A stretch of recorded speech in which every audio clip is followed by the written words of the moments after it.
Tengratila gas field, Tengratila gas field explosion, Tengratila gas field বাংলাদেশের উত্তর পূর্বের জেলা সুনামগঞ্জ। পাহাড়, হাওর, নদী আর মেঘের অপার সৌন্দর্যে ঘেরা এই জনপদের বুকে একসময় গড়ে উঠেছিল দেশের অন্যতম সম্ভাবনাময় প্রাকৃতিক সম্পদের কেন্দ্র ট্যাংরাটিলা গ্যাস ফিল্ড। অথচ আজ সেটি নিস্তব্ধ, পরিত্যক্ত আর ইতিহাসের এক দগ্ধ অধ্যায় হয়ে দাঁড়িয়ে আছে ছাতকের সীমান্ত ঘেঁষা ছোট্ট এক গ্রাম দোয়ারা বাজারে। এটাই সেই জায়গা, ট্যাংরাটিলা গ্যাস ফিল্ড। এক সময় যেখানে আগুনের জ্বলন্ত শিখা আর গ্যাস উত্তোলনের গর্জন ছিল, আজ সেখানে শুধুই নীরবতা। ট্যাংরাটিলা স্থানীয়ভাবে চাতক 2 নামেও পরিচিত। বাংলাদেশের সিলেট বিভাগের সুনামগঞ্জ জেলার দোয়ারা বাজার উপজেলায় অবস্থিত এই অনশ্বর গ্যাস ক্ষেত্রটি ব্লক 12-তে পড়েছে। ট্যাংরাটিলা গ্যাস ফিল্ড সিলেট এলাকার ভূতাত্ত্বিক নির্মাণের সঙ্গে সম্পর্কিত। স্থানীয়ভাবে অন্যান্য গ্যাস ক্ষেত্র যেমন ফেঞ্চুগঞ্জ, কোলাউড়া ইত্যাদি সন্নিহিত অঞ্চলের সাথে যুক্ত।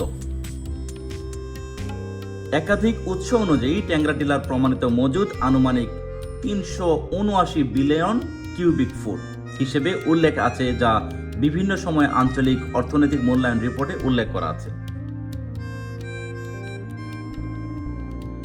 1959 সালে ভূতাত্ত্বিক জরিপের মাধ্যমে এখানে প্রথম গ্যাসের উপস্থিতি শনাক্ত করা হয়।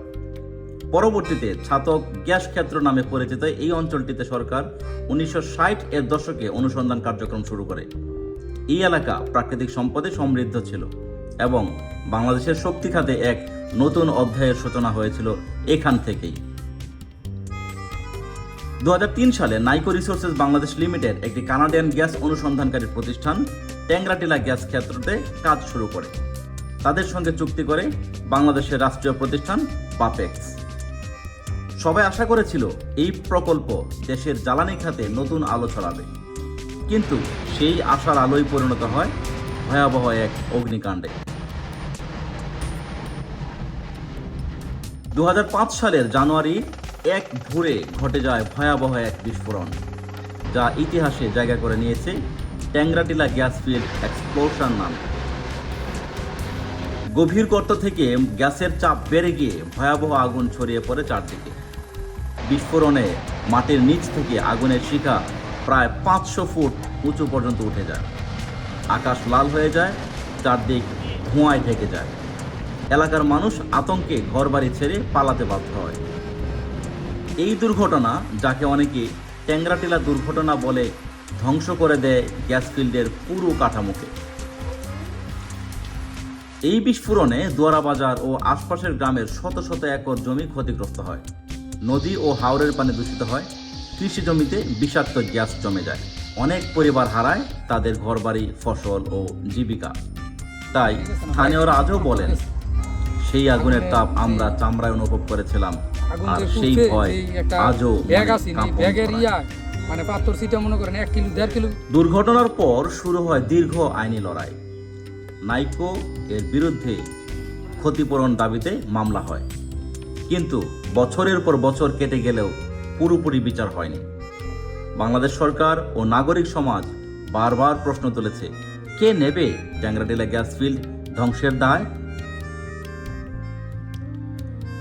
আজ যখন আপনি ট্যাংরাটিলা এলাকায় প্রবেশ করবেন, দেখবেন পরিত্যক্ত গ্যাস উত্তোলন টাওয়ার, মরিচা পড়া পাইপ, ভাঙা যন্ত্রপাতি, যেন এক নীরব জাদুঘর, যেখানে প্রতিটি বস্তু সাক্ষ্য দেয় সেই অগ্নিদগ্ধ অতীতের।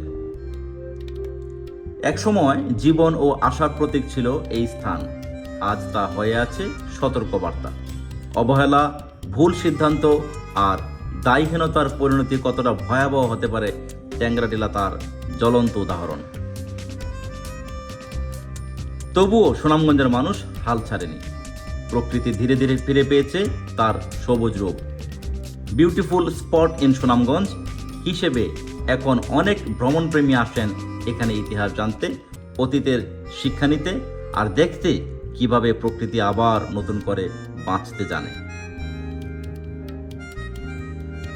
ট্যাংরাটিলা গ্যাস ফিল্ড শুধু একটি জায়গার নাম নয়, এটি বাংলাদেশের শক্তি খাতের ইতিহাস, একটি শিক্ষা, একটি দায়বদ্ধতার প্রতীক। আমরা যদি এই অতীত ভুলগুলো থেকে শিক্ষা নিই, তাহলেই হয়তো ভবিষ্যতের ছাতক গ্যাস ক্ষেত্র বা অন্য কোনো প্রকল্পে এমন ট্যাংরাটিলা দুর্ঘটনা অথবা ট্যাংরাটিলা গ্যাস ফিল্ড এক্সপ্লোশন আর ঘটবে না। আমি এসেছি সুনামগঞ্জের এই নিস্তব্ধ ট্যাংরাটিলা গ্যাস ফিল্ড, যেখানে প্রতিটি মরিচা ধরা যন্ত্র, প্রতিটি ভাঙা পাইপলাইন মনে করিয়ে দেয় প্রাকৃতিক সম্পদ শুধু সম্পদ নয়, এটি এক বিশাল দায়িত্ব।